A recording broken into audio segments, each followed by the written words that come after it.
అందుబాటులో రేపు ఎప్పుడు ఎలక్షన్లు వచ్చినా 100 రూపాయలు. ప్రకాశం జిల్లా గిద్దలూరు పట్టణంలోని ఫ్లెక్స్ ప్రింటింగ్ షాపుల యాజమాన్యులతో గిద్దలూరు పోలీసులు సమావేశం నిర్వహించారు.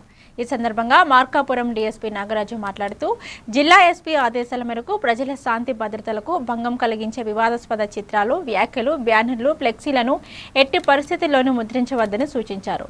ముద్రణకు ముందు ప్రతి ఫ్లెక్సీలోని విషయాన్ని పూర్తిగా పరిశీలించి చట్టవిరుద్ధమైన లేదా అభ్యంతరకర అంశాలు ఉంటే ముద్రించరాదని స్పష్టం చేశారు. జిల్లా ఎస్పీ జారీ చేసిన మార్గదర్శకాలను ప్రతి ప్రింటింగ్ షాప్ యజమాని తప్పనిసరిగా పాటించాలని డీఎస్పీ సూచించారు.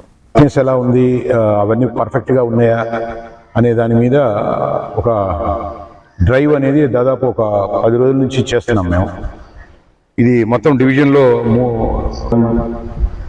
దగ్గర నుంచి, అంటే ఆ ఏరియా దగ్గర నుంచి సుమారు 13 మండలాల్లో నాట సబ్ డివిజన్లో ఈ డ్రైవ్ కొనసాగుతుంది.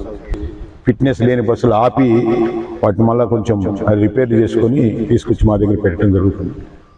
సో ఇది కేవలం విద్యార్థుల యొక్క భద్రతను దృష్టిలో పెట్టుకొని చేయటం జరుగుతుంది.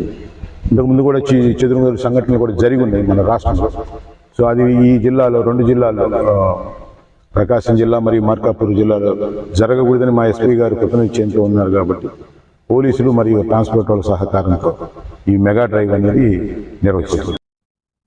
కాకినాడ జిల్లా కీర్లపూడిలోని